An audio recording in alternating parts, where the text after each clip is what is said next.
este ciclo, que es el tercer ciclo que lleva este seminario permanente, con la maestra Marta Olivares. Ella nos va a hablar sobre territorios en tensión, los pueblos originarios de la Ciudad de México entre el cambio y la permanencia.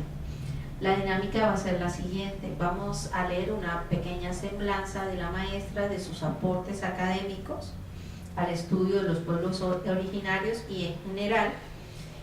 Posteriormente le daremos la palabra a ella. Tendrá un tiempo aproximadamente de 1 hora o hora y cuarto, y luego daremos inicio a la sesión de preguntas y de respuestas. Les agradecemos pues obviamente su asistencia, porque sabemos que ya estamos en cierre de este semestre académico, y pues sabemos que pues están en exámenes o recogiendo notas o algo así, calificaciones. Entonces pues gracias por su presencia el día de hoy.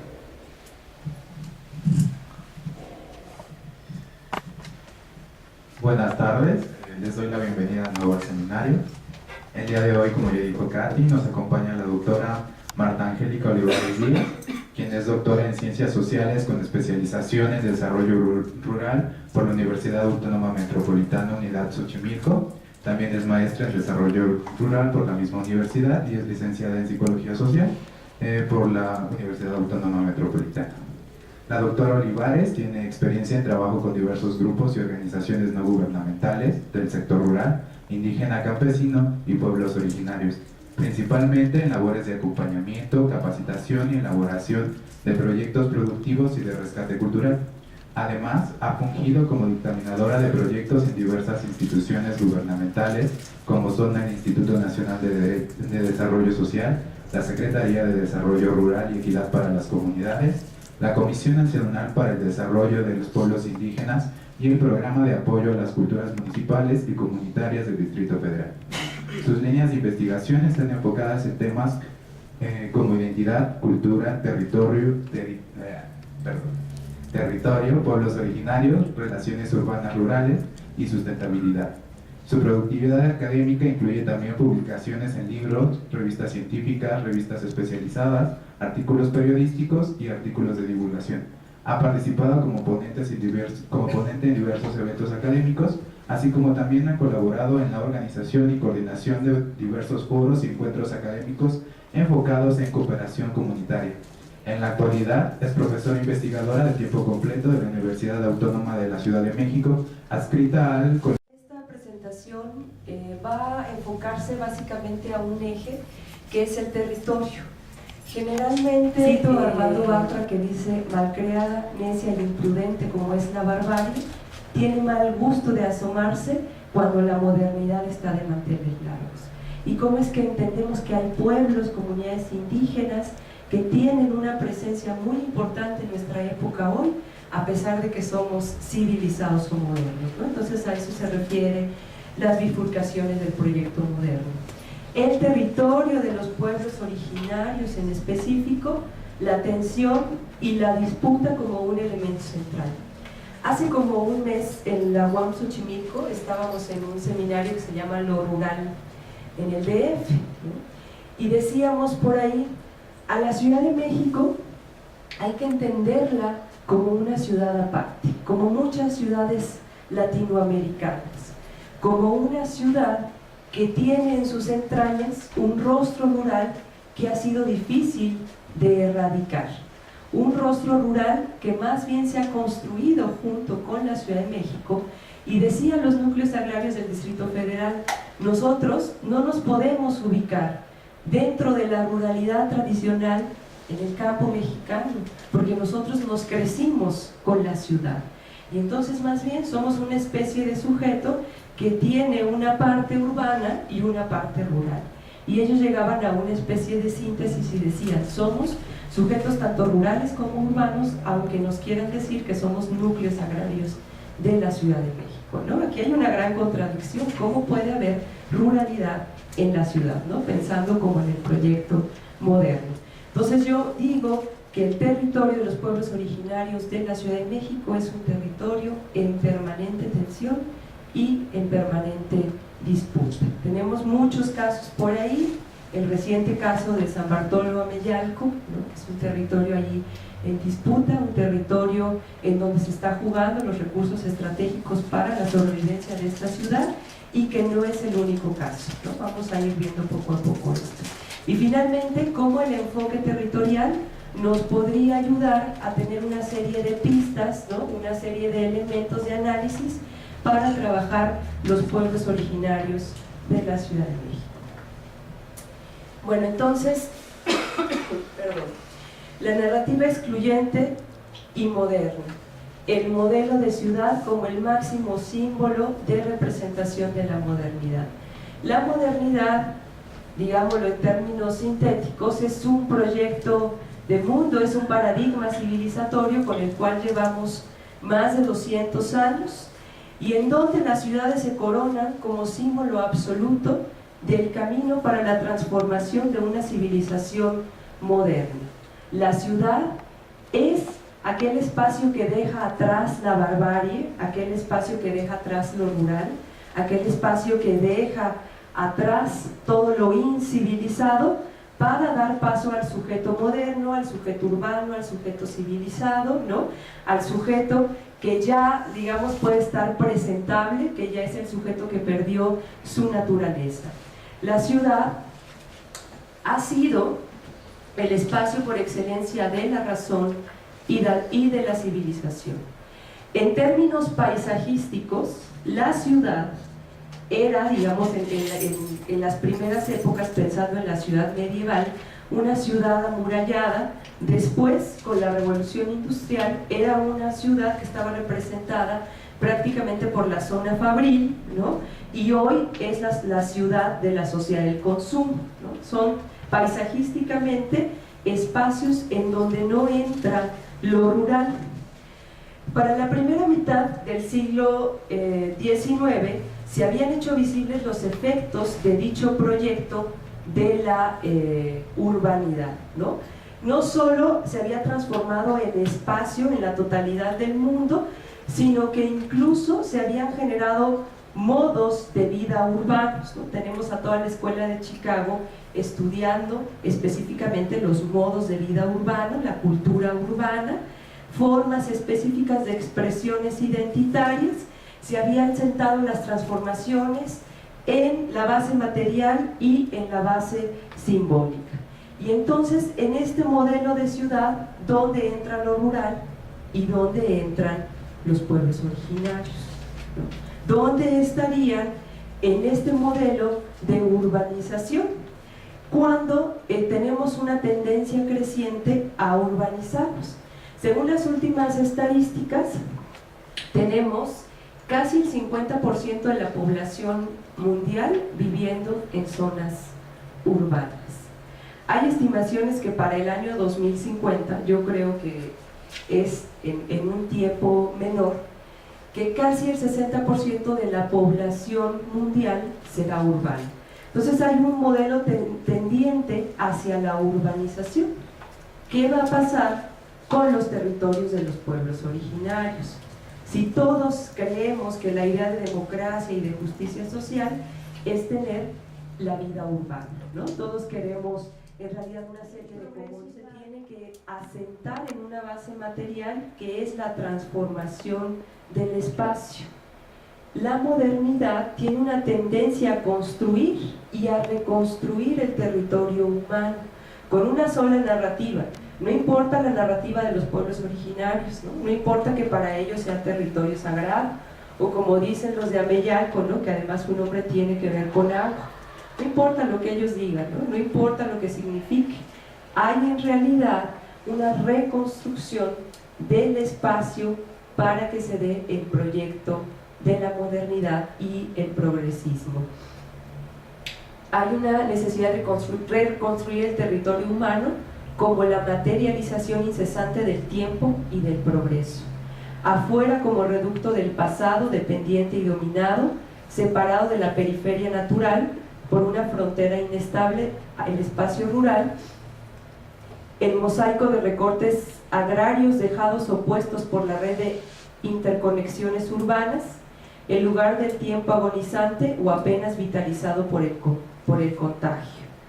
Entonces, este es el modelo de la ciudad moderna. Aquí les puse una imagen de una ciudad medieval que en realidad tendría la misma lógica que la ciudad actual, ¿no? Es una ciudad amurallada, una ciudad que tiene un centro y que depende de la periferia. Entonces, yo quería dejar como estos elementos de lo que sería lo rural, perdón, lo urbano, porque sin lo urbano y sin la modernidad no podemos entender cuál es el lugar y cuál es el territorio de los pueblos originarios hoy, ¿no? La siguiente, por favor. Y entonces esta es una pregunta que más bien nos tendríamos que hacer todos. ¿Cuál es el lugar de los pueblos originarios dentro del proyecto civilizatorio moderno? Es decir, ¿cómo quitamos esta mirada muy local que de repente tenemos en un pueblo originario, que a lo mejor estamos como muy viéndonos el ombligo, ¿no? Entendiendo la fiesta de ese pueblo, ¿no? Entendiendo cómo se reproduce la vida comunitaria, si no entendemos que esto está anclado a parámetros más amplios, a parámetros más globales, y cómo si no entendemos el contexto y la historia sobre los cuales se desarrolla esta idea del lugar y el territorio de los pueblos originarios. Entonces, ¿cómo entendemos el quehacer, la identidad, la territorialidad de los pueblos originarios a partir del contexto histórico, social, global de la modernidad hoy? Sobre todo, y aquí yo agregaría, porque estamos viviendo tiempos de despojo incesante. Por ahí dicen algunos que el capitalismo se ha reactivado nuevamente a su etapa rentista, que como nunca en la historia estamos frente a un capitalismo que acapara tierras y que acapara recursos naturales en todo el mundo, ¿no? Se dice que se han comprado más tierras en los últimos 10 años que en la historia anterior del capitalismo. China está comprando muchas tierras, ¿no? Las grandes empresas transnacionales están comprando tierras y recursos estratégicos. ¿Y dónde creen que están los recursos estratégicos? ¿Dónde creen que ponen sus ojos las mineras, las eólicas, ¿no?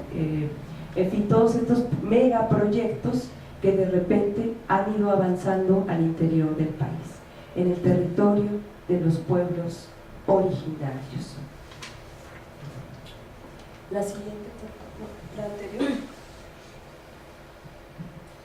Entonces, ¿qué vemos en los pueblos originarios cuando estudiamos a los pueblos originarios? ¿Qué es lo que vemos? Territorialmente, ¿cómo podríamos nosotros verlos?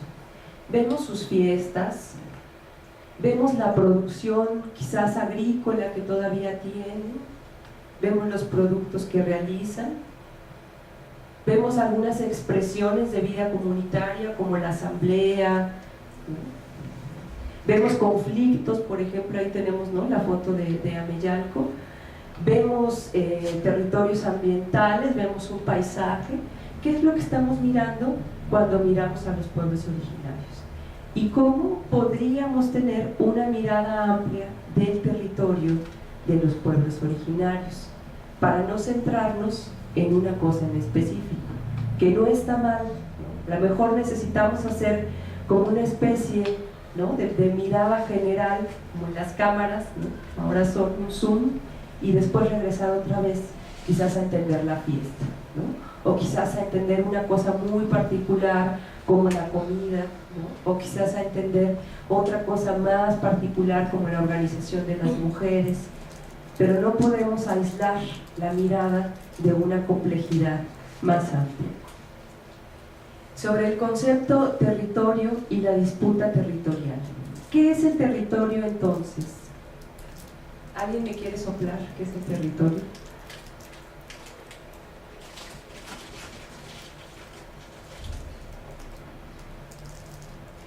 Es un espacio de pertenencia e identidad histórica, ¿no? Es un espacio de pertenencia, de identidad histórica. ¿Qué más?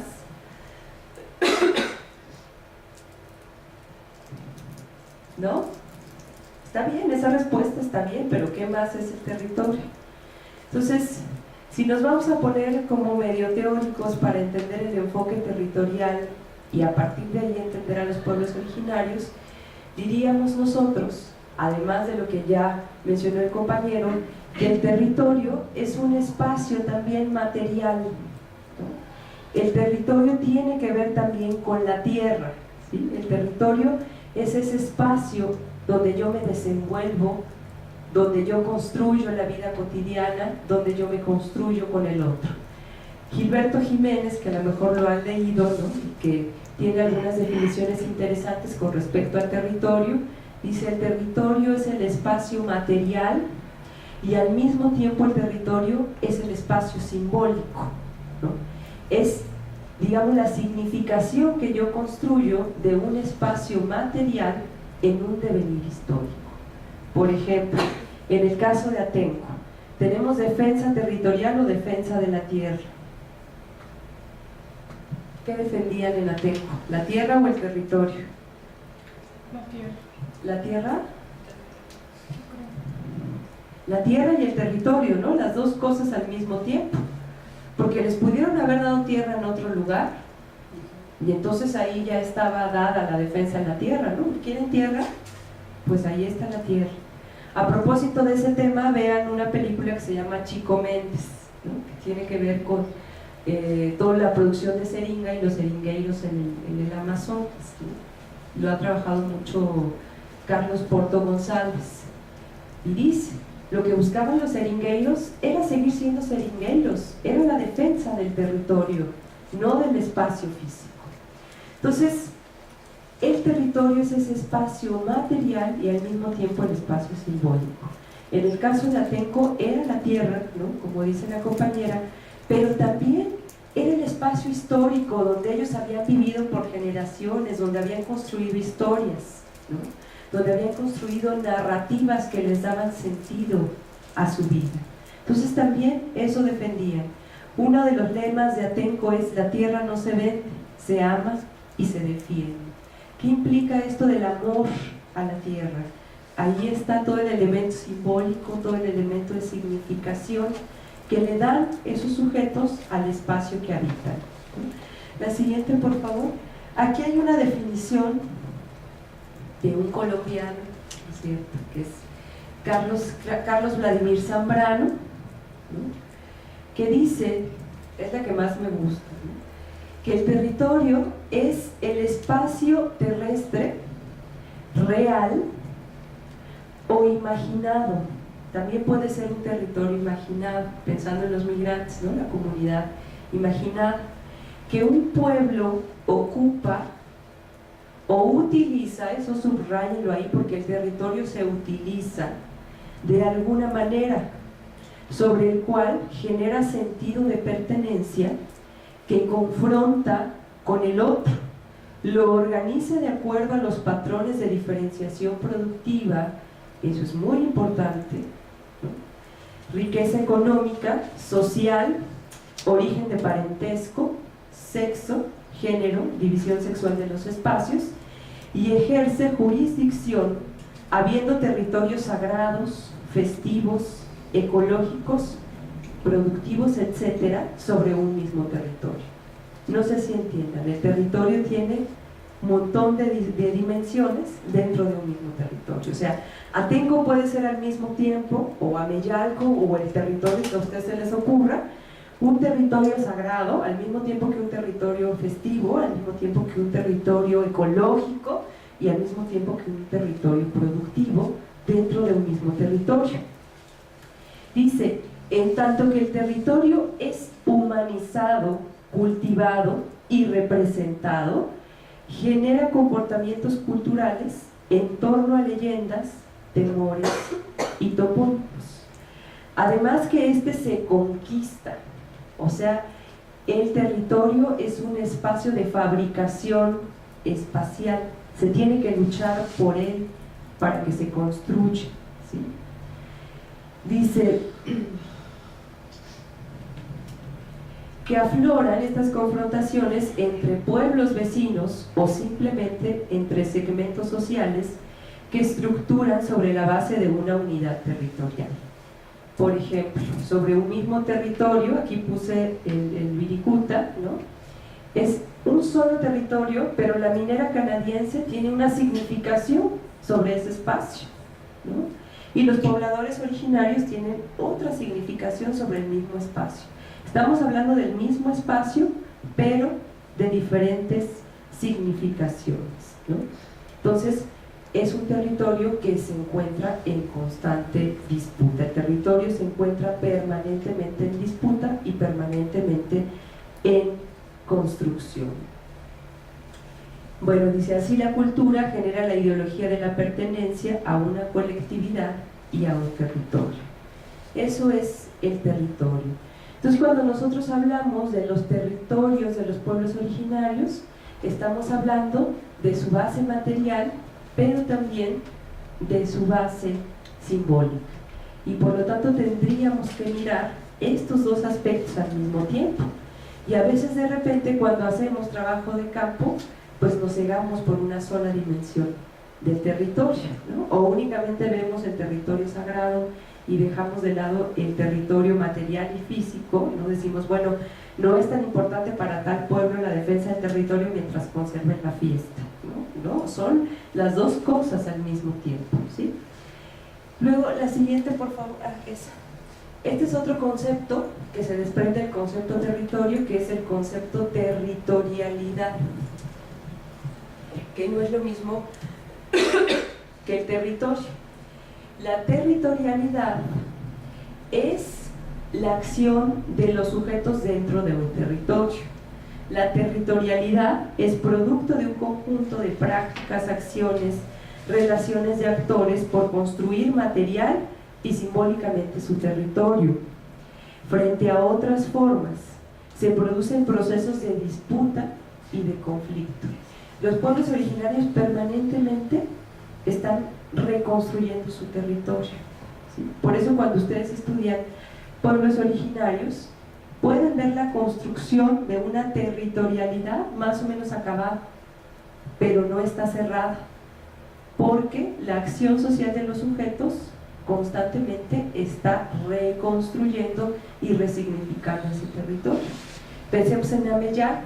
O sea, a lo mejor desde el nombre, ¿no?, tenían esta identidad con el agua, con los manantiales, que no importó durante mucho tiempo, que vuelve a importar ahora en un contexto histórico donde el recurso estratégico está en disputa. Y entonces otra vez, ¿no?, se activa la memoria colectiva y dicen, por ahí nosotros tenemos algo que ver con el agua, con los manantiales, y entonces vamos a reconstruir nuestro territorio en función de la defensa de este recurso estratégico que es el agua, ¿no? Y vuelve otra vez a reconfigurarse el territorio. En la territorialidad, que es la acción de los sujetos, los actores tratan de imponer su propia territorialidad, o sea, su propia visión de ver un espacio de acuerdo a historias, a intereses, a significaciones y a proyectos de la colectividad o de la sociedad. El territorio, dice, este no es colombiano, sino este es brasileño, se llama Bernardo Manzano, está en permanente conflicto. Algo que caracteriza el territorio, digamos así, como un elemento, además de su base material y simbólica, sería la disputa o el conflicto. Esa sería otra característica del territorio, porque constantemente estamos disputando los espacios. Dice Bernardo Manzano, desde el espacio más íntimo, que sería el territorio de la corporalidad, constantemente lo estamos disputando, pues, ¿no? Constantemente está en conflicto este cuerpo que soy yo, ¿no?, con las personas que me relaciono, con cómo me visto, con la ideología, etcétera, y estoy reconstruyendo todo esto, hasta aquellos espacios más generales, ¿no?, que tendrían que ver con estos espacios donde habitan los sujetos. Entonces, la territorialidad resultante de estas disputas territoriales son formas concretas en cómo se posee la tierra, cómo se relacionan con la naturaleza, cómo se organizan dentro de esa sociedad o colectividad, cómo se ejerce la soberanía y cómo se da el régimen de propiedad. a partir de esa disputa se llegan a una serie de acuerdos más o menos consensados en una colectividad. Hasta aquí no sé si tengan dudas, más o menos algo claro de lo que es el territorio y por qué es importante la perspectiva territorial para entender a los pueblos originarios en su complejidad. ¿No? ¿Todo claro? ¿Sí? La siguiente. Entonces, ¿cuáles son las características peculiares? Ya ahora sí, vámonos de lo macro a lo micro, de los territorios de los pueblos originarios de la Ciudad de México. ¿Cuál sería su devenir histórico? ¿Cuál sería su propio contexto? ¿Cuál sería, ¿no?, digamos, el espacio en concreto donde se han construido y han construido territorialidad los pueblos originarios de la Ciudad de México? La Ciudad de México, ¿no?, como este espacio en permanente tensión, la Ciudad de México que se ha enfrentado desde hace mucho tiempo a un proceso permanente de crecimiento urbano y de expansión, tanto que ahora ya ni siquiera el concepto megalópolis nos alcanza, ¿no?, que cada vez esta ciudad va creciendo cada vez más y que ahí están las tierras y los pueblos originarios de la Ciudad de México. ¿Qué pasa en esta relación territorial con los pueblos originarios? Que ellos se han tenido que enfrentar a una permanente urbanización. Por lo tanto, la urbanización es un componente central de los pueblos originarios, ¿no? No que ellos tiendan a la urbanización, sino que han tenido que dialogar permanentemente con la urbanización. Incluso se les ha colado, ¿no?, en algunos aspectos de su vida cotidiana. Les ha pasado la línea 12 del metro, ¿no?, les ha pasado el concreto. A muchos ejidos ya no son ejidos productivos de maíz, ¿no?, sino son ejidos de concreto, y se siembra casas en lugar de sembrar la tierra. Entonces estaríamos frente a un fenómeno específico de las ciudades latinoamericanas que se llama ciudades de pueblos. La siguiente, por favor. Esta es una cita de Consuelo Sánchez y Héctor Díaz Polanco, que me interesa leerles porque son de los pocos que han tratado de entender cuál ha sido la presencia y la permanencia de los pueblos originarios, sobre todo en ciudades latinoamericanas, ¿no? Entonces ellos dicen: de tal manera que la presencia, permanencia de comunidades en las ciudades representa la resistencia y la invención de subjetividades que han encontrado estrategias para sobrevivir con todo y la ciudad, fortalecerse o reinventarse en su colectividad, reproduciendo su cultura, sus usos, sus costumbres, sus tradiciones organizativas y festivas, así como sus territorios y recursos naturales. Así, muchas ciudades, incluyendo el gran área metropolitana de la Ciudad de México, siguen siendo, no obstante lo que mencionamos al principio, los intensos procesos de modernización, por lo que han atravesado a lo largo de 2 siglos, ciudades de pueblos. O sea, nosotros no tenemos un modelo de ciudad exitoso, triunfante de la modernidad, ¿no? Castells, por ejemplo, que estudia este fenómeno de la ciudad, de repente se pone a ver un rostro de la ciudad, ¿no?, que tiene que ver a lo mejor con Santa Fe, ¿no?, con el centro histórico, pero no con esta ciudad que nosotros estamos viendo, que es la ciudad de los pueblos originarios, ¿no? Digamos que de repente la ciudad creció y ahí quedaron atrapados, ¿no?, o a lo mejor reproduciéndose junto con la ciudad los pueblos originarios de la Ciudad de México, que son esta entraña rural que ha sido difícil de erradicar para la ciudad, ¿no? Iván Gómez Pizarro, no sé si habrá estado con ustedes en este seminario, él hace hasta un análisis medio arqueológico, ¿no? No sé si les contó de eso, de cómo se van asomando las piedras en esta Ciudad de México, ¿no? Y él dice: en muchos lugares, ¿no?, tenemos una ciudad de muchos pisos, ¿no? Caso del centro histórico, ¿no?, tenemos la catedral y abajo el templo mayor. Bueno, tiene que ver con esta ciudad encimada arriba de los pueblos, ¿no? Y en fin, así va haciendo como un análisis de muchas cosas arqueológicas, que además lo hace de manera muy divertida porque nos presenta una peliculita, ¿no?, de cómo van emergiendo y apareciendo una serie de vestigios, ¿no? Y que nosotros lo podemos ver también con los pueblos originarios, cómo van cada vez siendo más pueblos originarios. De repente la suma no nos da, ¿no? ¿Ustedes saben cuántos pueblos originarios hay en la Ciudad de México? ¿No? Nosotros tampoco.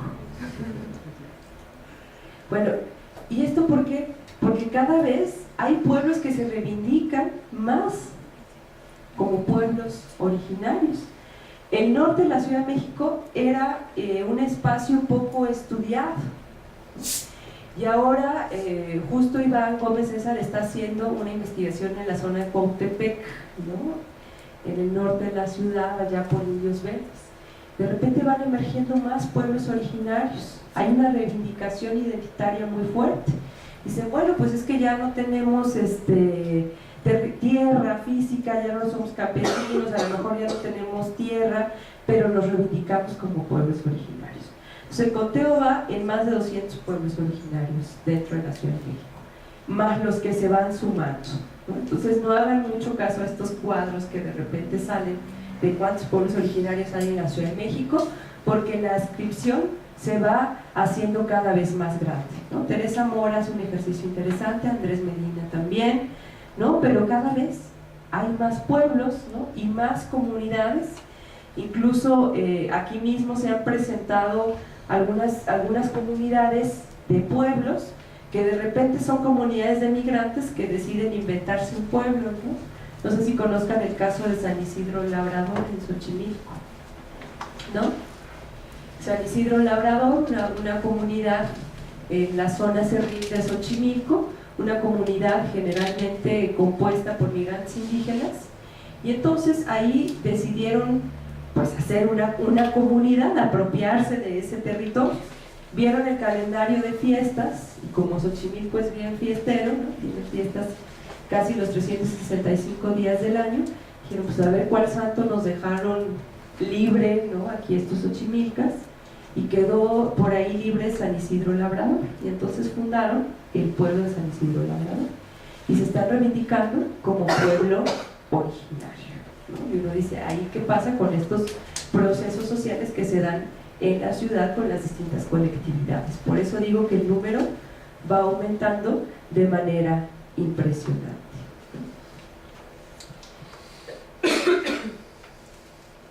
Perdón,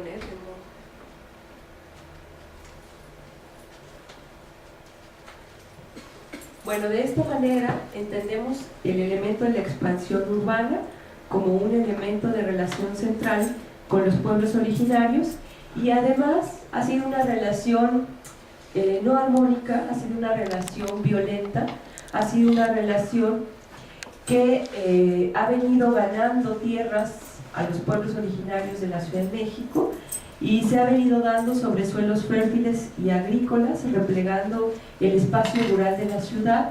Hoy el espacio rural lo tenemos en 5 delegaciones, ¿no? Que son las delegaciones que se encuentran al sur de la Ciudad de México, provocando pérdidas territoriales y por tanto sociales. Aquí tenemos que durante los últimos 40 años en la Ciudad de México se han perdido el 80% de los espacios cubiertos por vegetación, ¿no? Lo cual implica pérdida de tierras agrícolas, y ha también significado el desplazamiento de la fuerza de trabajo ocupada en el agro. Por ahí debo tener el dato de cuántos núcleos agrarios había, ¿no? Digamos en 1940, y cuántos núcleos agrarios nos quedan hoy en día, y además es todo un debate que si alguno no tiene tema de tesis todavía, ese podría ser su tema de tesis, saber cuántos núcleos agrarios hay en la Ciudad de México, y que incluso se confunden con pueblos originarios, que no son lo mismo, y que Héctor Díaz Polanco dice, ese es un problema, porque por un lado, unos tienen derecho sobre la tierra, y otros, que son núcleos de identidad, pueblos de la Ciudad de México, no tienen derecho sobre la tierra, ¿no? Creo que por aquí debo tener el dato. De acuerdo a la Procuraduría Agraria, que es el dato más cercano a un número más o menos cerrado, en el Distrito Federal existen 25,000 sujetos agrarios. O sea, son los únicos que tienen derecho a la propiedad de la tierra. Los demás, aunque sean pueblos originarios, tengan sus fiestas, ¿no?, y tengan toda su reproducción identitaria y cultural, no tienen derecho a la tierra. Este número de hectáreas se condensa en Milpalta, Xochimilco, Tlalpan y Magdalena Contreras. El resto se ha convertido en ejidos de concreto o en tierras de concreto, suelos industriales. Incluso hay algunas comunidades, ¿no?, que siguen teniendo derechos agrarios y ya no se dedican a la tierra, ¿no?, como es el caso de algunos pueblos en Coyoacán, que siguen siendo sujetos rurales, pero que no tienen tierra, ¿no?, tienen nada más sus ejidos de concreto. Entonces, esta discusión se está poniendo en debate también en la ley indígena, porque los únicos que tienen derecho a la tierra como tal son los núcleos agrarios. ¿Y qué pasa con los pueblos originarios? No todos tienen derecho agrario, únicamente son 25,000 sujetos. Durante los últimos 48 años en la Ciudad de México, de los 93 núcleos agrarios originales, solo 48 están activos y han desaparecido casi o han sido convertidos en asfalto 40 núcleos agrarios en zonas de vivienda, de asfalto, zonas de desarrollo urbano, inmobiliario. Y entonces, ¿qué está pasando con el territorio de los pueblos originarios? Porque también es otro debate que tendríamos que dar. No solo mirar la forma de organización social, sino también ver la importancia que tiene el territorio y la defensa de los recursos estratégicos. La siguiente.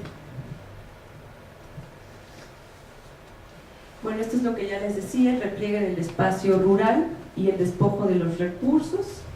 Este crecimiento de la ciudad ha provocado reducción de tierras productivas, pueblos, municipios colindantes, y en donde muchas delegaciones políticas de la ciudad, que fueron hasta hace poco pueblos, rancherías, ejidos, se sacrificaron a beneficio del crecimiento urbano, dejando de lado la vida rural. ¿Qué implica dejar la vida rural? Sin ser oscurantista ni esencialista, ¿no?, y decir que sean siempre campesinos, ¿no?, y que no progresen. Implica la ruptura también de formas de reproducción identitaria y cultural. ¿Sí? Porque ¿cómo entienden a sujetos que toda la vida se han dedicado a ser campesinos y de repente ya no lo son, ¿no? ¿Qué pasa ahí?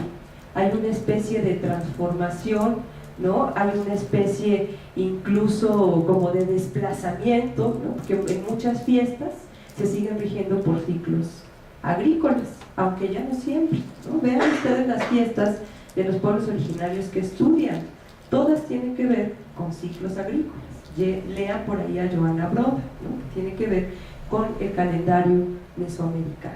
O sea, sigue estando ahí presente esa identidad agrícola, pero ya no se dedica a la tierra, ¿no? Y eso implica una ruptura importante, ¿no?, para estos sujetos, que únicamente les queda como el imaginario o la fiesta para tener formas de reproducción identitaria y no formas de producción y formas específicas de relacionarse con la naturaleza. La siguiente. Bueno, estas son algunas imágenes. Este es el río Santiago, ¿no? El río Santiago atraviesa Tlalpan, Xochimilco, y es un río pues que está contaminado. Para dar algunos ejemplos de esta incesante mancha urbana, y que hoy constituye pues una especie de río contaminado por el reclusorio sur, por todos los asentamientos irregulares, y que va a desembocar a la presa de San Lucas Xochimalca en Xochimilco, y que no es más que una gran cloaca, ¿no? Ahí se va como el agua que se produce en la zona de montaña. Esta es otra imagen, ¿no?, del pueblo de Ameyalco. En fin, cómo constantemente y permanentemente los pueblos tienen esta afrenta, ¿no?, del avance de la mancha urbana y el despojo de sus recursos. La siguiente. Por eso yo digo que en los pueblos originarios debe existir el derecho a la identidad, pero también a la tierra y al territorio, ¿no? Y aquí está otra vez este trabajo de Díaz Polaco y Consuelo Sánchez, que dicen que la legislación agraria estatal ha separado de cierta forma el sujeto agrario del sujeto del pueblo. ¿Sí? Ahí tenemos como una decisión que ha hecho el mismo Estado al dar a unos, ¿no?, derechos sobre el territorio, sobre la propiedad social de la tierra, y otros no. Por ejemplo, el pueblo de San Bartolo Ameyalco no puede tener derechos sobre la tierra, ¿no? A ellos dicen que les pertenece porque históricamente ha sido su territorio, lo han construido de manera, pero no tienen en la mano ninguna legislación para poder defender. Entonces, dice Díaz Polaco, ha sido esta decisión, ¿no?, por un lado el sujeto agrario y por otro el sujeto del pueblo, ¿no?, lo que ha creado, entre otras problemáticas, diferencias entre los sujetos agrarios y el conjunto de sujetos del pueblo, pues solo los sujetos agrarios, miembros de la colectividad del pueblo, inscritos en el padrón de comuneros, ahí tendrían ustedes que revisar derecho agrario, no tienen derechos agrarios a la tierra, aunque bosques y otros bienes naturales son considerados patrimonio colectivo, incluso patrimonio sagrado. Cuando ustedes estudian pueblos originarios, es el cerro sagrado, el río sagrado, el árbol sagrado, o sea, en realidad no tienen papeles, ¿no?, de derecho agrario sobre ellos, pero a nivel imaginario es un territorio que les pertenece.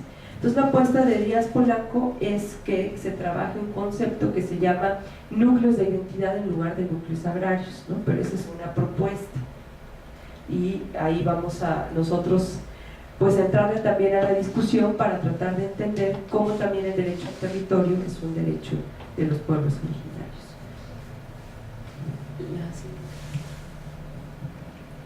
¿Hasta aquí tienen duda? ¿No?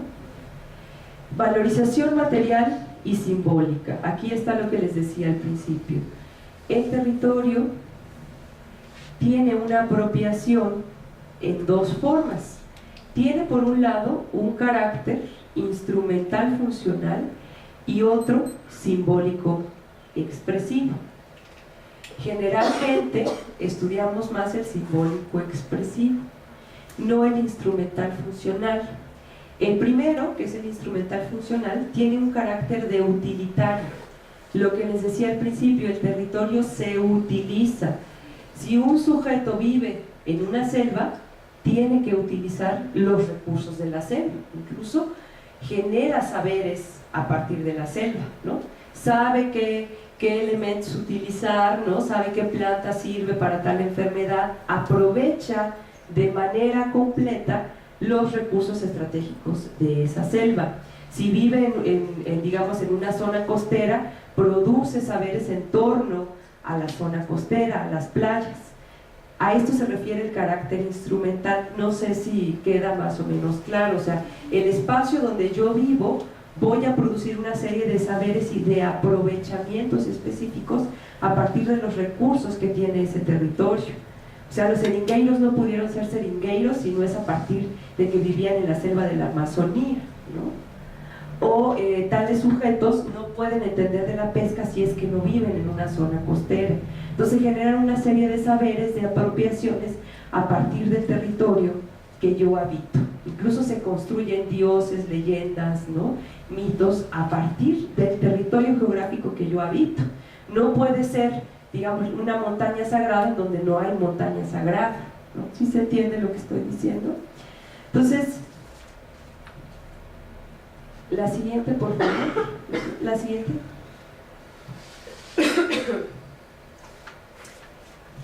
Bueno, hasta la siguiente donde dice: ¿cuáles son las características de los pueblos originarios? Pensando en un enfoque territorial más amplio. ¿Cuánto tiempo? ¿Cuáles son las características de los pueblos originarios? Aquí quizás algunos se van a encontrar ya con algunas cosas que han estudiado. La vigencia de la vida comunitaria. Ese es el elemento central de los pueblos originarios. Yo digo que estos colectivos y la vigencia de la vida comunitaria se expresan como una especie de dispositivo social para enfrentar el deterioro de las formas de sociabilidad de las ciudades. Si no fuera por este despliegue de dispositivo social que hacen o que expresan a partir de la vida comunitaria, los pueblos ya hubieran desaparecido, ¿no? A los pueblos originarios se les caracteriza por mantener una red de interacción social entre sí a través de la vida religiosa y festiva como base del intercambio simbólico y cultural, ¿no? Una red de relaciones que se produce a través del ciclo festivo, de su vida comunitaria, de sus mayordomías, las cuales les ofrecen una base organizativa desde la cual se establecen estrategias subjetivas, incluso hasta políticas y de negociación frente al embate urbano. El otro elemento territorial de los pueblos originarios es la organización social propia, basada en sus sistemas de cargos adaptados en distintas formas a condiciones sociopolíticas específicas. Por ejemplo, la famosa figura del subdelegado o coordinador territorial, que existe sobre todo en los pueblos del sur de la Ciudad de México, ¿no? Que es una forma de representación que se elige comunitariamente e internamente por cada pueblo. El problema es que ya se ha pervertido el proceso, pero es una organización o un nivel de representación único en la ciudad y que se suma, ¿no?, digamos, a las otras representaciones que ya se tiene de por sí por ser habitante de esta ciudad. Incluso formas de organización que se han inventado últimamente, ¿no? Está desde la asamblea tradicional hasta formas de organización más recientes que los pueblos han tenido que construir para tener una organización social propia y diferenciarse en ese sentido en la ciudad. Es decir, el derecho de la ciudad no les alcanza a ellos para construir formas de organización social al interior de las comunidades. Todo se decide en asamblea, todo se decide bajo usos y costumbres, todo se decide al interior del pueblo y les digo, incluso se han generado formas específicas de organización social. Incluso hasta las ACES les han servido a ellos, ¿no?, como elementos de representación al interior de las comunidades. Esto representa sin duda un ejercicio de autonomía y derecho a representación que tienen los pueblos originarios, ¿no? Otro elemento que es el más estudiado, el más recurrido por todos los que estudiamos pueblos, la vida ritual y religiosa. En cada pueblo encontramos la vigencia de celebraciones religiosas, las cuales forman parte de un conjunto festivo anual que se han ido adaptando a las nuevas condiciones urbanas y modernas de los actores. Bueno, no sé si han visto cómo se han adaptado incluso elementos ya más modernos, más urbanos, por ejemplo a los carnavales, ¿no? En la danza de los chinelos o en las comparsas, de repente vemos a chinelos, ¿no?, con orejas de Mickey Mouse, ¿no?, o con cosas ya más sincréticas, ¿no? Se han ido adaptando y esta ritualidad forma parte de la cotidianidad de los pueblos y demuestra la construcción de espacios de encuentro como las fiestas, las ferias, las expresiones de espacios llenos de significaciones. Incluso en la fiesta se logran dirimir todos los conflictos comunitarios, ¿no? Esto ya lo habrán visto algunos de ustedes. En la fiesta todos se perdonan y todos tienen una identidad más o menos generalizada, ¿no? Es uno de los elementos que les ha posibilitado la sobrevivencia en este territorio urbano.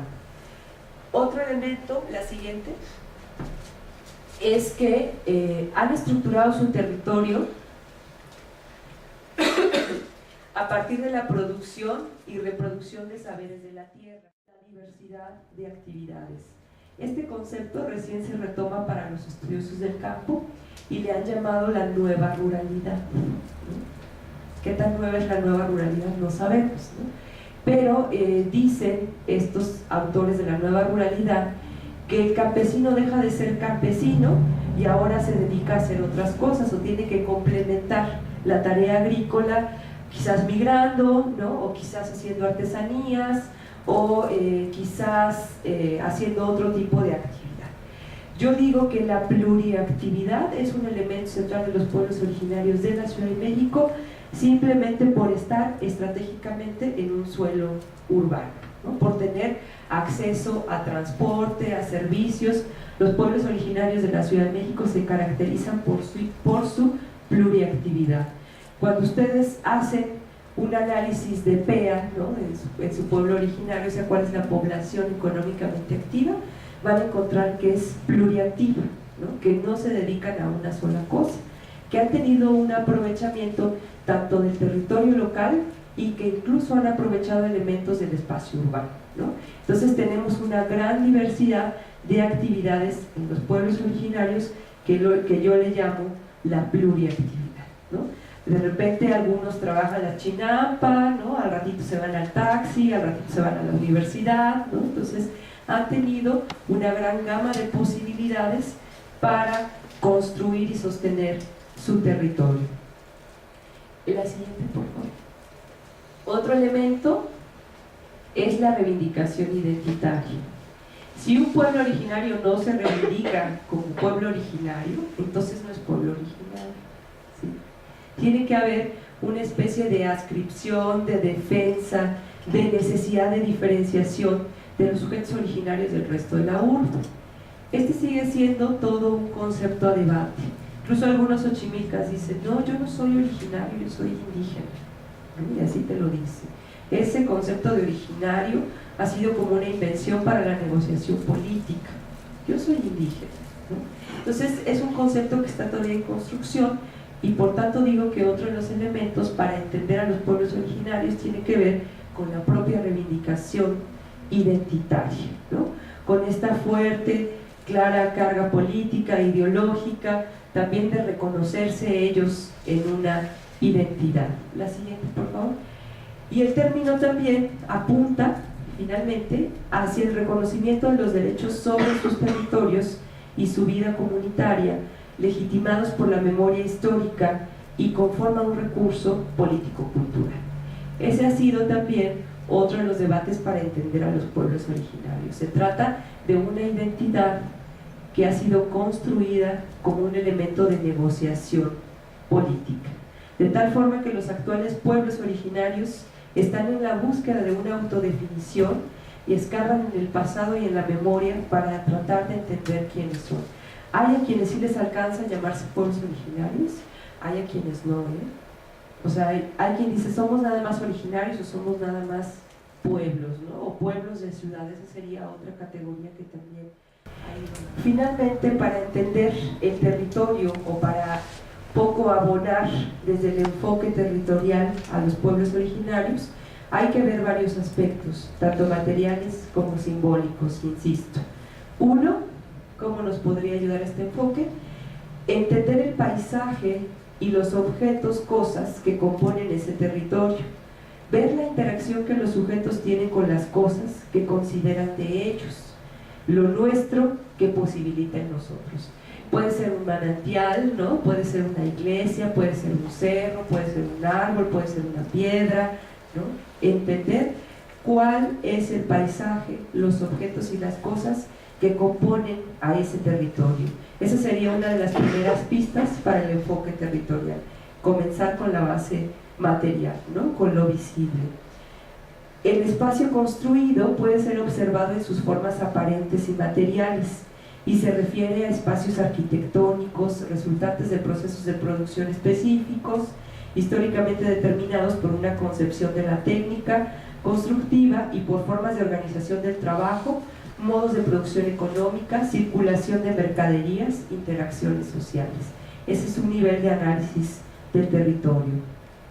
Dos, entender el espacio simbólico, que es entender el espacio social, que es construido por la acción del hombre en el medio geográfico, en la apropiación y significación que le dan a los objetos, a las prácticas, mediados por procesos técnicos producidos por la acción social. El espacio social, que sería como el espacio simbólico, es aquel que es percibido por los individuos que participan de un colectivo, son de naturaleza inmaterial y refieren a los vínculos y las relaciones que se dan entre estos individuos. Forma parte del tejido social, incluso tiene que ver con producción de saberes, ¿no?, y con la producción de elementos de comunicación como la lengua e incluso interpretaciones de los sujetos. La siguiente dice, estos planteamientos, los del territorio, nos llevan a mirar una espacialidad concreta de los procesos sociales y de los procesos productivos, así como los de identidad y el territorio, por lo que es pertinente hablar de la tierra en el aspecto simbólico, del espacio en términos del territorio y de la región y del paisaje en términos del afecto y la pertenencia.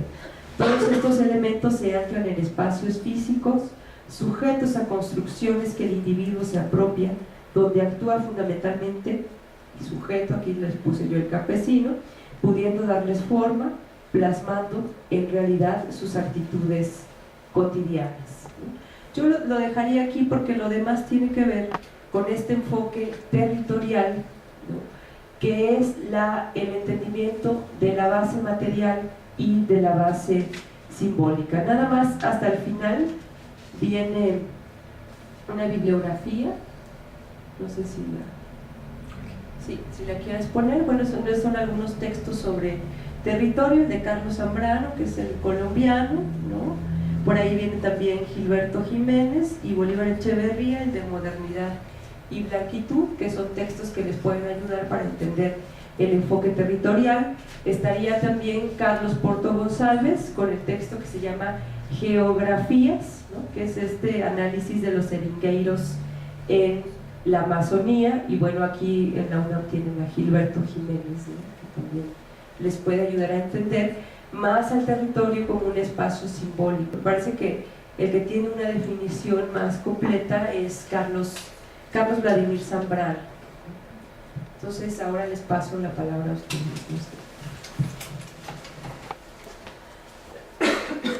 Muchísimas gracias, maestra Marta. Entonces pasamos ahorita a la sesión de preguntas, comentarios, reflexiones.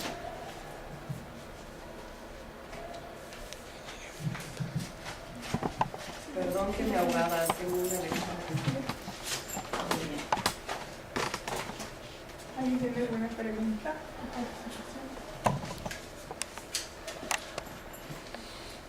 Está muy... Yo les puedo preguntar. Está bien, auditorio.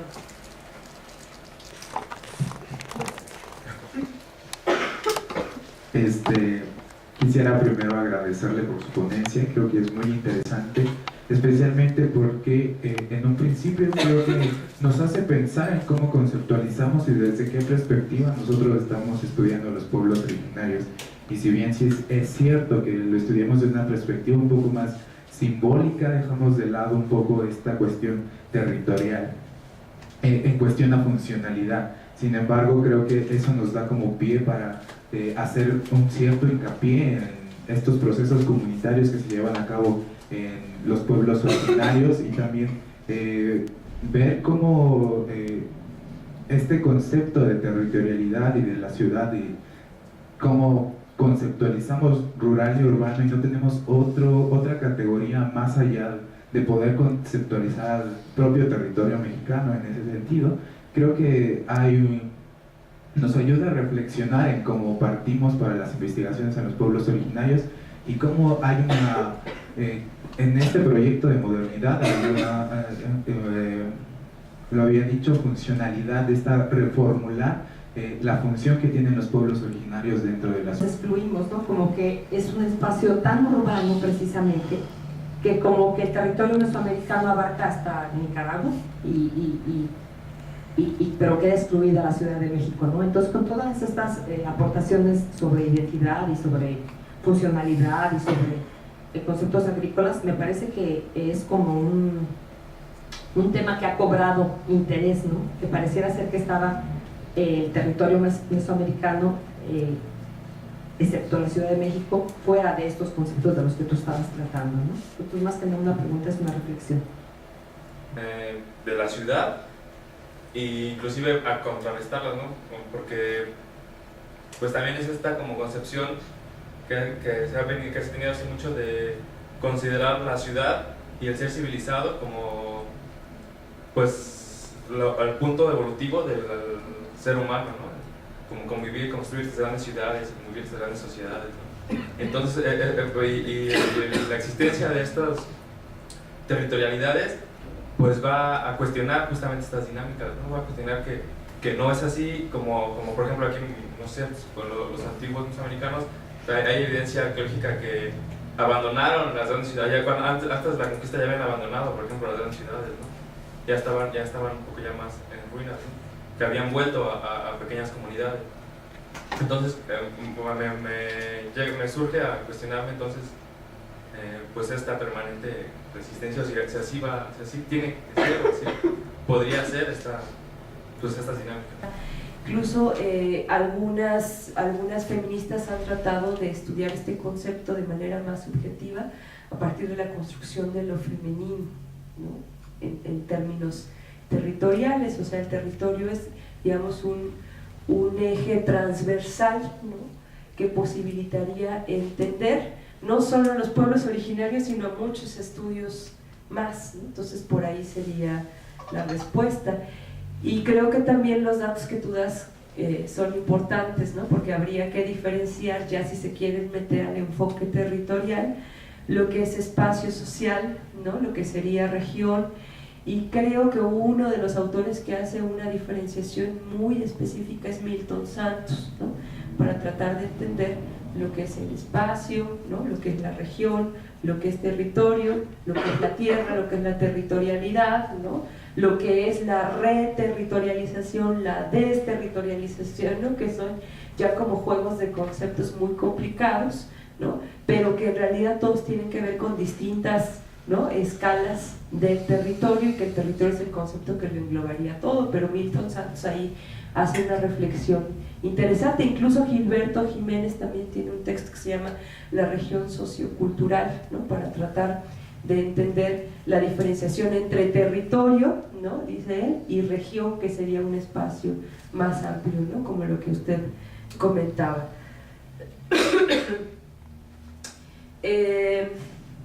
Creo que también el concepto territorio ayuda a entender dos conceptos básicos para el análisis de lo comunitario, que es lo nuestro y el nosotros, ¿no? No podemos entender al nosotros sin entender también lo que es nuestro, o sea, a qué pertenecemos y qué nos pertenece en ese mismo sentido, ¿no? A lo mejor el nuestro, les decía, es una piedra, es una imagen, ¿no? Es nuestro, y eso es lo que nos posibilita ser el nosotros, ¿sí? Son como dos dimensiones, por un lado la identidad y por otro el territorio, que nos posibilitarían entender muchos temas, entre ellos los pueblos originarios. Por ahí había otra pregunta, que si los pueblos originarios entonces estarían en permanente resistencia, ¿no? O en permanente conflicto. Yo diría que sí. Dice Manzano, algo que caracteriza al territorio es el conflicto y la disputa. Algo que caracteriza a los pueblos originarios, no solo en la Ciudad de México, sino a los pueblos originarios en general en este proyecto civilizatorio moderno, ha sido la resistencia, ¿no? Los pueblos originarios o el mundo rural estaban condenados a la extinción, ¿no? Estaban ahí condenados a una especie de transformación en donde tarde o temprano se volverían urbanos, proletarios, pero no la cosa que quedaron siendo, ¿no? Ellos son como un reducto de la no civilización, ¿no? Serían una expresión de la barbarie para el discurso del proyecto moderno. Sobre todo, los pueblos originarios de la Ciudad de México están en una mayor tensión y en una mayor resistencia simplemente por estar dentro de la ciudad. Si las comunidades rurales, las comunidades indígenas viven en permanente tensión, ¿no? Porque acuérdense lo que vimos, hay una tendencia a la urbanización, ¿no? Hay una tendencia a consolidar el proyecto civilizatorio con todo y que vimos que ya no funciona, ¿no? Con todo y que sabemos que el modelo de la ciudad es insostenible, o sea, ninguna ciudad puede sobrevivir hoy en día, ¿no? Porque la ciudad requiere un montón de recursos y no vamos a poder sobrevivir, menos en esta ciudad, ¿no? Con todo y eso hay una tendencia a ser urbanos, ¿no?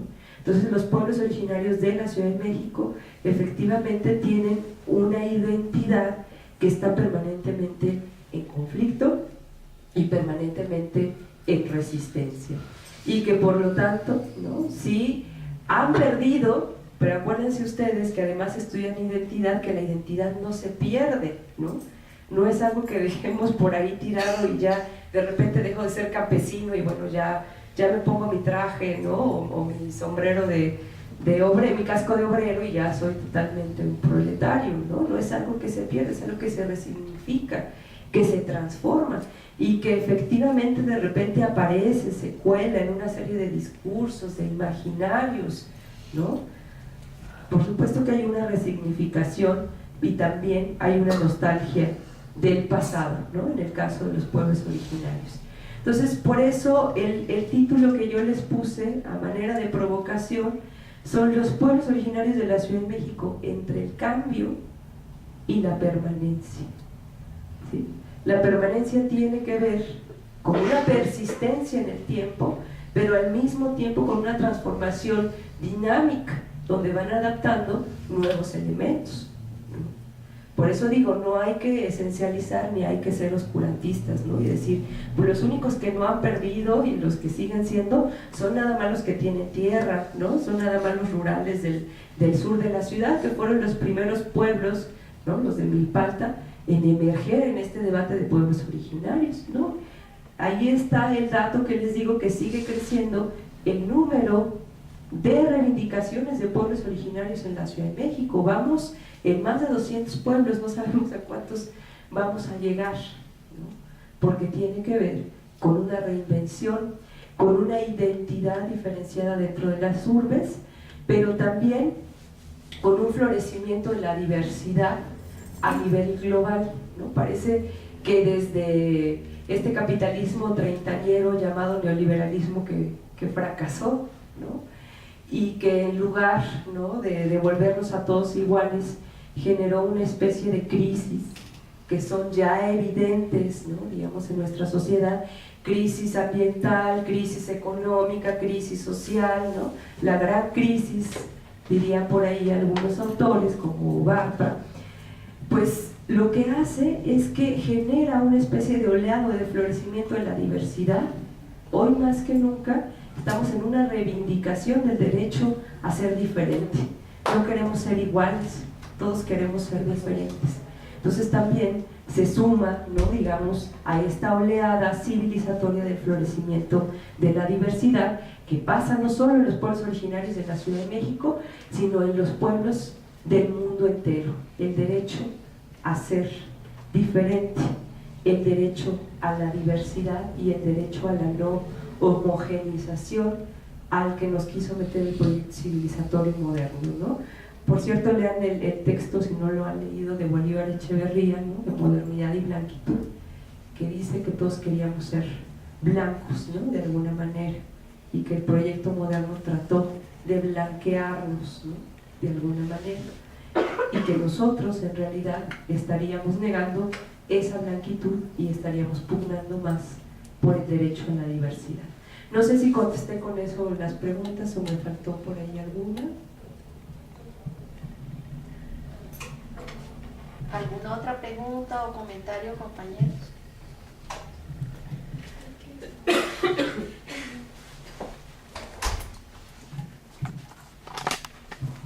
Hola. Bueno, yo más bien es un comentario. Creo que esta experiencia nos hace pensar, digamos, en cómo estamos conceptuando la cuestión del territorio y la territorialidad, y pues nos ofrece, digamos, una visión muy amplia, ¿no?, de cómo se están viendo estos dos conceptos. Y mi pregunta va también un poco hacia, en términos más políticos, digamos. Hemos visto que en los últimos años ha habido una mayor disputa por el territorio. Entonces mi pregunta sería, ¿cómo hacer para intervenir en esos contextos donde hay una disputa y un conflicto por el territorio, aunque ya bien sabemos que esto es algo muy permanente cuando se habla de pueblos originarios, pero pues me gustaría saber cuál sería tu perspectiva en ese aspecto? Gracias. ¿Alguien más tiene otra pregunta o comentario? ¿Alguna otra pregunta, comentario, compañeros?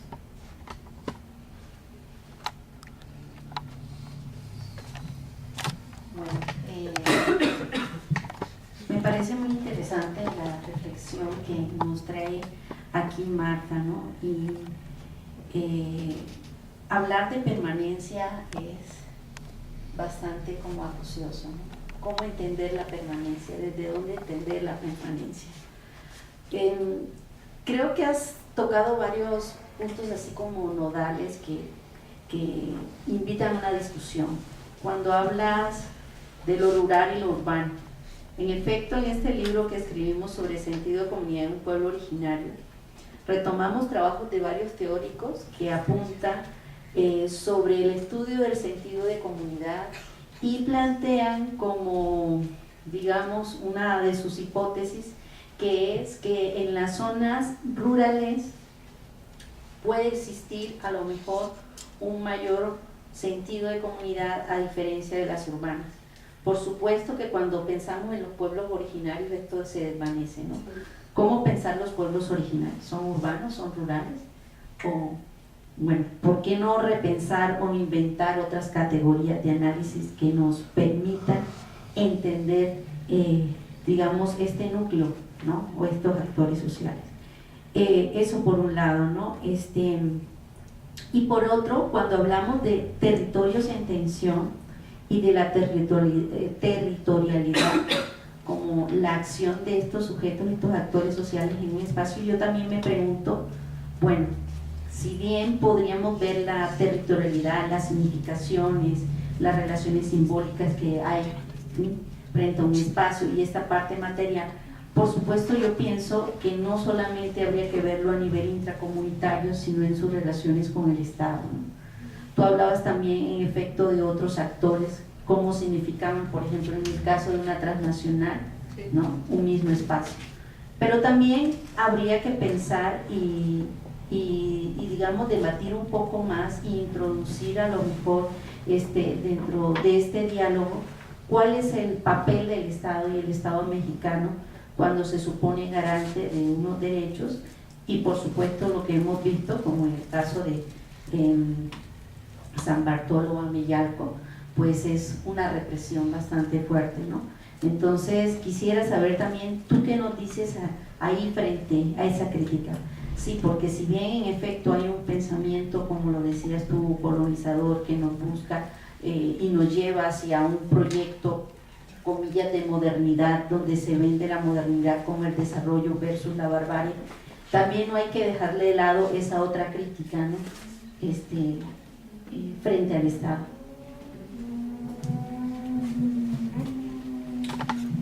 Bueno, pues las dos preguntas son preguntas que me he estado haciendo, ¿no? Uno, como cuál es el papel, ¿no?, del investigador, la postura del investigador, sobre todo en estas disputas que se han convertido en más políticas, ¿no?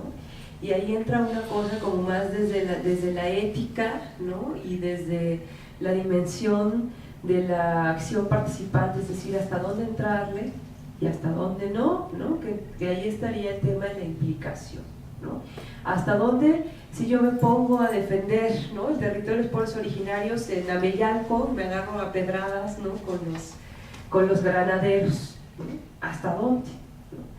Entonces, yo creo que ahí tiene que ver con las reflexiones que nosotros tendríamos que hacer desde la metodología, desde la investigación, desde la intervención, ¿no?, y el tipo de papel que nosotros vamos a jugar en la comunidad.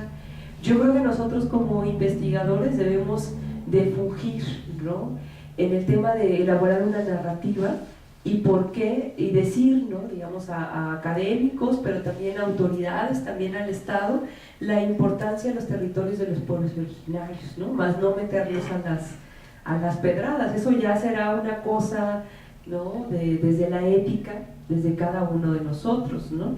Efectivamente hay un hilo muy delgado entre la militancia política, ¿no?, y el trabajo de investigación, pero creo que eso tiene que ver con el tema de la implicación, con el tema de la investigación y con el tema de la metodología, ¿no?, y que ahí cada quien sabrá éticamente hasta dónde se compromete con la comunidad y hasta dónde no. Pero yo creo que también aquellos que investigamos pueblos originarios deberíamos, ¿no?, de construir una narrativa para generar también políticas públicas. Yo les decía al principio, ahorita se está debatiendo lo de la ley indígena para la Ciudad de México, y uno de los temas ausentes es el tema del territorio. O sea, aparece el reconocimiento del territorio como territorio simbólico, ¿no? Pero no como un territorio de derecho, ¿no? De derecho a la tierra. Lo que dice Héctor Díaz Polanco, de repente hay una decisión, ¿no? La ley agraria reconoce derechos de propiedad únicamente a los sujetos agrarios, ¿no? A los sujetos del pueblo no les reconoce nada. Entonces nosotros tendríamos también la responsabilidad, ¿no? Como académicos, ahora sí que como diría Gramsci, como intelectuales orgánicos, de esa transformación social, ¿no? De construir una narrativa más o menos coherente, ¿no? Para decir, se necesita también el reconocimiento de los territorios de los pueblos originarios, ¿no? Y es todo un debate. Pasa como con los derechos de los indígenas, ¿no? Que bueno, termina siendo ahí una especie de contradicción, una especie de debate amplio que llevamos desde el 94 para acá, si son derechos o son privilegios, si utilizamos derecho positivo o no, o qué tipo de derecho estamos utilizando, ¿no? Lo mismo pasaría para los pueblos originarios. Entonces, esa sería como parte de mi respuesta, ¿no? Tratar poco de entrar en un ejercicio ético, en un ejercicio sí de darle voz a los actores, pero también en construir una narrativa que permita también generar políticas públicas, ¿no? Y no solo construir monografías de los pueblos originarios, que está bien, ¿no? Pero bueno, también vayamos más allá y contribuyamos, ¿no? Como intelectuales, como académicos, a la transformación social, ¿no? Por otro lado, el tema de la permanencia y de lo rural y lo urbano. Yo traté un poco de aventurarme a trabajarlo en la tesis del doctorado, pero no me aventuré tanto. Aún en comunidades, ¿no? Que nosotros decimos, ay, pues son rurales, ¿no? ¿Y cómo entendemos que son rurales si de repente ya pasaron por procesos migratorios, ¿no? Y ya tienen toda una serie de ideologías, ¿no? De prácticas, incluso hasta de vestimentas, ¿no? Vas a comunidades rurales y casas estilo californiano, ¿no? Chamarras de los vaqueros de Dallas, ¿no? O sea, ahí qué es lo rural, ¿no? Y qué es lo urbano. Entonces yo creo que esa discusión hay como que saltarla, ¿no? Que hay que decir que ya no hay el espacio rural 100% puro y el espacio urbano 100% puro. Yo más bien le aposté justo en la tesis de doctorado a hablar más bien de espacios de traslape, espacios en tensión, espacios imbricados, ¿no? Sobre todo hablando del territorio de la Ciudad de México. El territorio de la Ciudad de México ni es urbano, ni es rural, sino es las dos cosas al mismo tiempo. Y así hay muchos debates, ¿no? Está todo este concepto de la nueva ruralidad, que lo tendrían que revisar. Ahí los que le han entrado mucho a la discusión son, curiosamente, los geógrafos, ¿no? Los geógrafos le han entrado a tratar de entender qué ha pasado con estos dos espacios dicotómicos de lo rural y lo urbano, y dicen ya parece ser que es una discusión que tendríamos que dejar atrás, porque ya no hay espacios ni rurales ni urbanos, sino espacios más bien combinaciones de los mismos. Y bueno, ahí podrían leer, por ejemplo, con respecto a la nueva ruralidad, a Uber Cartón de Gramont, a Patricia Arias, a los geógrafos Blanca Rebeca Ramírez, Javier Delgado, que creo que es colombiano también, ¿no? Entonces ahí podrían ustedes echarle un análisis, ¿no? ¿Cómo le vamos a llamar? No sé. Esa es todavía una apuesta, habría que entrarle a la discusión. Les digo que yo nada más como que lo mordí en la tesis del doctorado, no me atrevía tanto. Más bien lo que dije es que ya hay que darle fin a la dicotomía rural-urbana y hay que pensar más bien en nuevos espacios que están trastocados, influenciados, ¿no? Entre sí, y que a eso sí le han entrado algunos geógrafos. Está también Héctor Ávila del CRIM, bueno, hay muchos más, ¿no? Y esto del Estado, que también se articula con lo que preguntaba la compañera, ¿no? De cuál sería como esta dimensión ética. Yo creo que ahí entraríamos en este debate de un modelo de Estado que se desprende del modelo moderno en donde no hay derechos diferenciados, ¿no? Esa es como una de las grandes como ausencias, ¿no? digamos, del Estado, ¿no? Y que justo no se ha podido avanzar en materia de reconocimiento de la diversidad. Se ha avanzado hasta donde nos da esa figura del derecho, ¿no? Que es el mismo caso de los derechos indígenas, ¿no? ¿Y qué pasa, por ejemplo, en el caso de Ameyalco? ¿O qué pasa en el caso de la línea 12? Está este proyecto del Estado representado en el gobierno de la ciudad, un proyecto de urbanización, ¿no? Incluso los pueblos que atravesó la línea 12 dicen, bueno, pues está muy bien que haya línea 12, ¿no? Porque necesitamos este derecho al tránsito, este derecho a salir, ¿no? De repente a buscar trabajo, ¿no? A ir a la escuela, pero ¿hasta dónde, no? Ahí hay una especie de contradicción entre los mismos pueblos originarios. Entonces yo creo que ese es todo un debate que habría que entrarle, como dice la doctora, ¿no? Que nos enfrentamos no solo a un proyecto colonial, sino también a un proyecto de Estado que no puede garantizar derechos para todos. La verdad es que no puede, ¿no? Este derecho a la ciudad, hay un debate también sobre el derecho a la ciudad. ¿Quiénes son los que tendríamos derecho a la ciudad? ¿Qué lugar ocupan los pueblos originarios en este derecho a la ciudad? Entonces son cosas que hemos estado trabajando, que no podría dar una respuesta clara, ¿no? Que incluso ahí con el Centro de Estudios de la Ciudad de la UACM hemos estado construyendo todo este concepto del derecho a la ciudad y qué lugar ocuparían no solo los pueblos originarios, sino los migrantes indígenas, las tribus urbanas, ¿no? Que serían otros de los actores también centrales dentro de la ciudad, y que es muy complejo, ¿no? Que el Estado no garantiza los derechos o el derecho a la ciudad en el caso de la Ciudad de México para entender y incluir sobre todo este gran mosaico de diversidad identitaria que es la Ciudad de México, ¿no? Si hay un lugar de mayor diversidad identitaria es la Ciudad de México. Aquí hay representantes de todas las lenguas del Estado mexicano, ¿no? Aquí hay representantes incluso, ¿no? De otras etnias que no son nacionales. Estamos en un espacio pluridiverso, ¿no? ¿Y qué vamos a hacer y cómo vamos a generar una legislación para la Ciudad de México que represente y que dé el derecho a la ciudad? No lo sé, eso es un debate que habría que dar y que habría que entrarle todos, ¿no? Bueno, agradecemos a la maestra Marta por su excelente presentación. Pienso que estas reflexiones nos invitan a seguir, digamos, desarrollando trabajos, investigaciones y, por supuesto, seguir debatiendo sobre este tema tan complejo como los pueblos originarios. Antes de despedirnos, ya hoy se acaba el tercer ciclo del Seminario Permanente en Psicología Social Comunitaria, una aproximación al estudio de los pueblos originarios. Queremos invitarlos, el ciclo del siguiente semestre va a comenzar el día 25 de agosto, es en efecto un lunes, y se va, digamos, a traslapar con lo que es un coloquio que se está organizando de psicología social aquí en la Facultad de Psicología. En esta primera sesión vamos a presentar el libro que ya les había hablado, Sentido de Comunidad en un Pueblo Originario.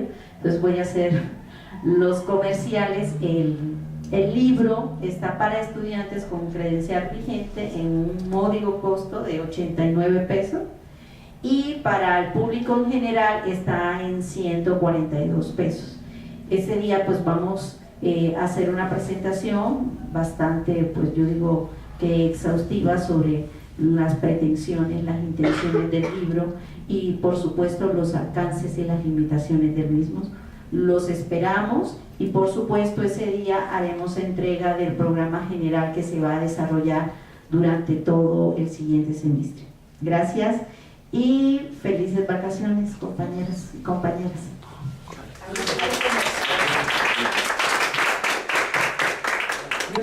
otro comercial que se me olvidó. En la UAM tenemos un seminario, UAM Xochimilco, que se llama Tierra, Territorialidades y Mundos Rurales, ¿no? Justamente. Y la sesión del miércoles tenemos de invitados pues algunos pueblos originarios de la Ciudad de México que han estado en procesos de tensión territorial o disputa territorial, entre ellos Ameyalco.